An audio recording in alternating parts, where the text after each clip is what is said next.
What is up? My name is Douglas Nyback. This is DNA, and actors are always talking about being in the moment, so what the heck does it mean, and why is it so friggin' hard? That is what today is about, and let's jump right into that. Okay, acting is hard. If it was easy, everybody would do it because it pays well and everybody brings you lattes. The idea of being in the moment, being in the pocket, this is something that was really challenging for me as I was coming up as an actor. And I'm not gonna lie, it's still challenging for me today. Every actor has a different relationship to it. That moment where instinct takes over and everything that you are doing is reactive to what is in front of you. This seems, in theory, easy because it's the state of being alive in life. We are only ever responding to what is happening in front of us. And there's a reason why it's easy in real life and why it's so difficult in performance. And the reason is actors are constantly being pulled between the past and the future. We're in a very unique position in that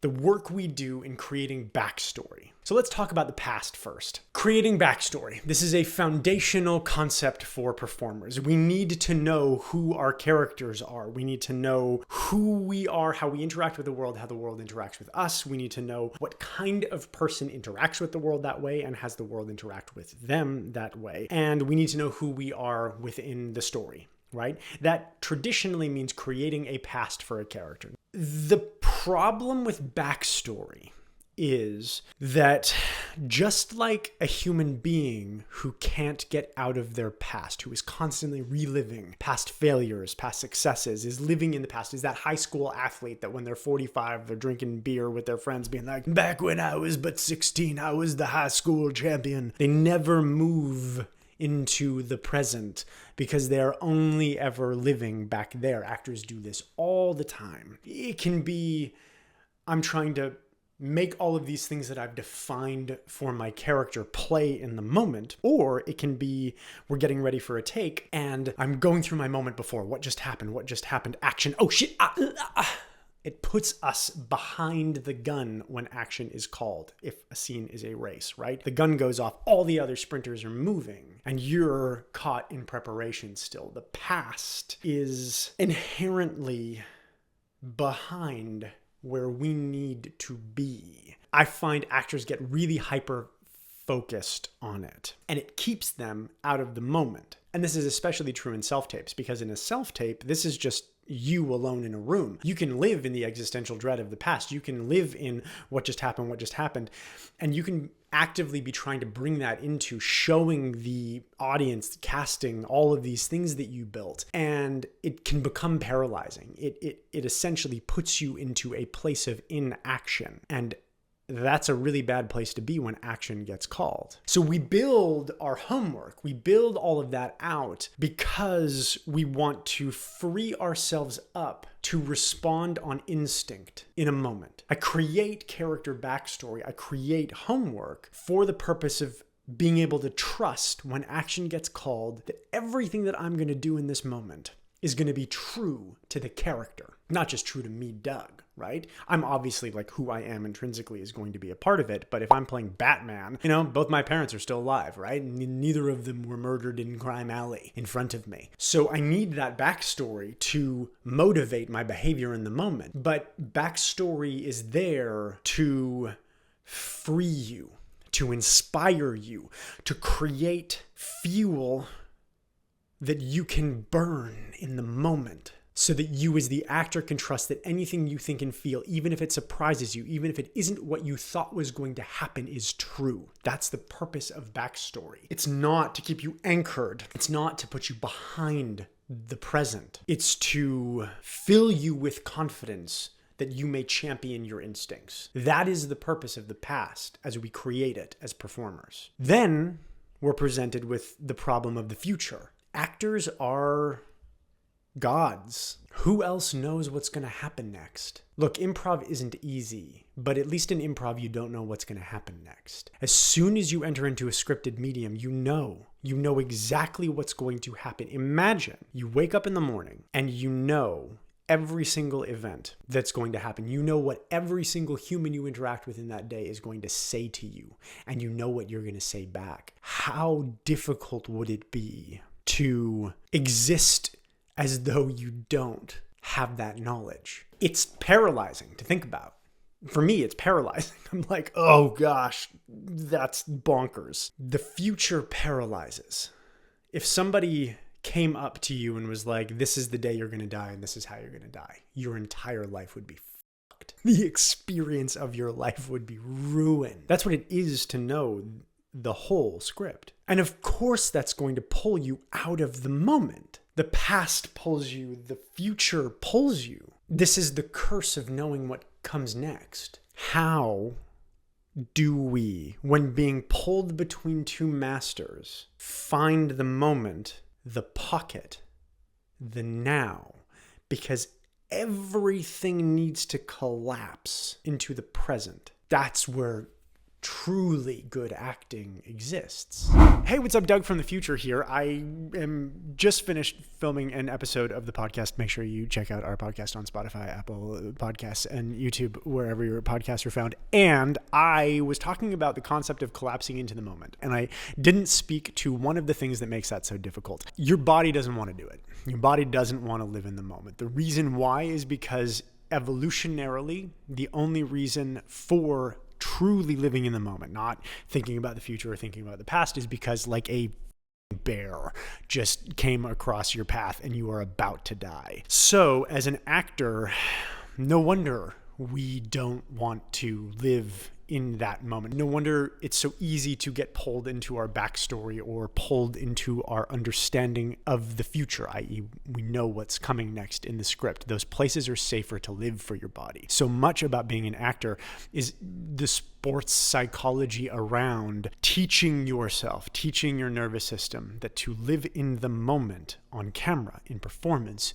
is different than the survival need of living in the moment when shit hits the fan. So you got to expect an element of resistance within yourself, and you have to trust that that might feel like unsafety, but in reality, it is just discomfort because you are not in a life or death scenario. You are in a creative scenario. And this is one of the reasons why we get paid the big bucks, because your body does not want to be here in the moment. In order to exist in the pocket of the moment in your take between action and cut, you need to become more fascinated with what's in front of you than you are of what's ahead and what's behind. That may seem esoteric, but think about it. In this moment, I'm alone in a room. I've got two lights shining at me. I've got a camera that represents potentially millions of people watching this.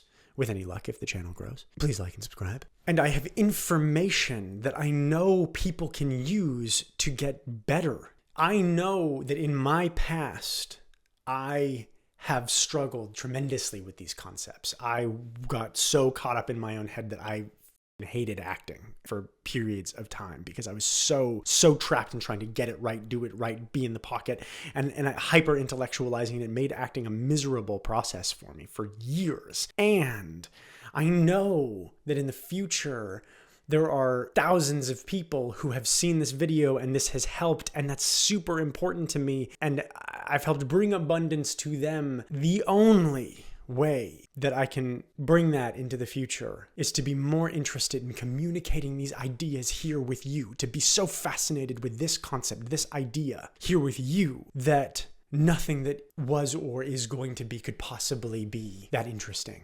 And this is so much easier when there's other people in the room, because think about it. Like, think about all the opinions that you're forming about me right now. You're watching this. You're forming opinions about how I speak. You're forming opinions about how I look. You're forming opinions about my eye color, my mannerisms, the information that I'm giving you. You're agreeing, you're disagreeing. You are being filled with things in response to me and everybody that I work with when I'm an actor. Any human being, they are full of beauty and oddity and wonder, and there is so much to be fascinated by in a moment simply on the organic sack of meat that you are talking to, let alone the action. You're breaching a room and you gotta be a SWAT guy. You gotta, like, you're in a fight sequence. You're having an argument with a lover. There's the relationship dynamics. There's all of the stuff that is going on in a moment. There's the lights, the people on set, the boom operator with his mic on top of your head. All of this is happening in the moment. This is why I don't subscribe to the idea of like try to make all of that disappear.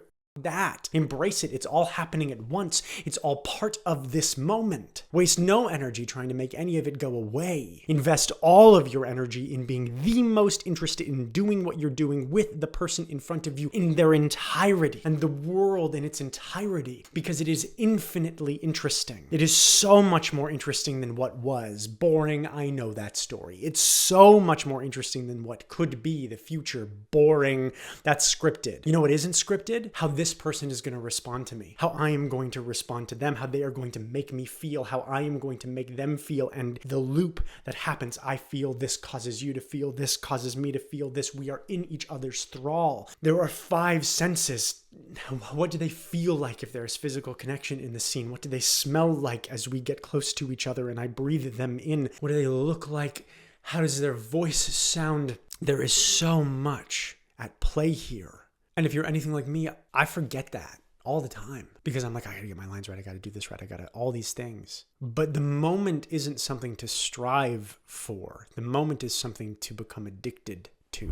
Okay, you have reached 11:11. This is the magical time in the video where anybody who's here gets my undying appreciation. And also, I want to let everybody know. So I just started a Patreon where you can subscribe to support the show, support the channel, and in so doing, you can get access to all of my online acting classes. These are available at dnyback.com. They are now available on Patreon for subscription. Right there. Bloopers from the show, from podcasts, exclusive monthly blog posts. I'm going to be doing a live streamed acting class there once a month for subscribers. There's going to be a thing that I'm dropping over there where I'm going to be literally recording acting coaching sessions that I have with elite clients, and I'm going to be putting them up there as well. That's the kind of thing that you can't expose that kind of vulnerability and that kind of work to public comments. That has to be in a community that we are supportive of, and that's the whole purpose for the Patreon. So dnyback.com or go to the Patreon because you're part of this 11:11 thing. Comment down in the comments below with 11:11 time code, and anybody who comments and subscribes will be entered to win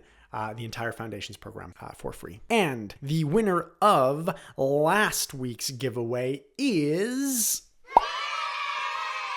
Okay, cool. Let's get back into the video. All right, I appreciate you. All existence collapses into the present. This is it. This is the only thing you've got. This moment. Past already happened. Done. Future isn't here yet. Irrelevant. The best actors are the ones that can look at the person that they're working with, have standby get called, and be like, it's you and me. We don't know what's going to happen. Let's go. It's a mindset shift. And when you feel it, oh, it's the best. It's the absolute best. The past is for the homework. The future is the editor's responsibility. Your only job, the reason why you make the big bucks, is the moment. Most people almost never live in the moment in their lives. Almost never. Actors have to do it for like 16 hours a day, every day on set. It's what the money's for. In my opinion, it's the best feeling in the world, man. It's so good. So good. Become aware of, become enamored by, become addicted to who is in front of you, what you need from them, what they need from you, and go. And if the past creeps in, become more interested in this. If the future creeps in, become more interested in this. Make the adjustment. Your job isn't the perfect take. Your job is 6 to 8 to 10 imperfect takes that the editor will make perfect in conjunction with all of the other people's takes and all of the insert shots, etc., etc., etc., etc. The moment is imperfect. Dive in. Become addicted to the moment. It is not an arrival point. It is an addiction. If you have any questions, comments, confusions, or complaints, put them in the comments down below. If you are so inclined, please like and subscribe and share this video with your friends. And go be people.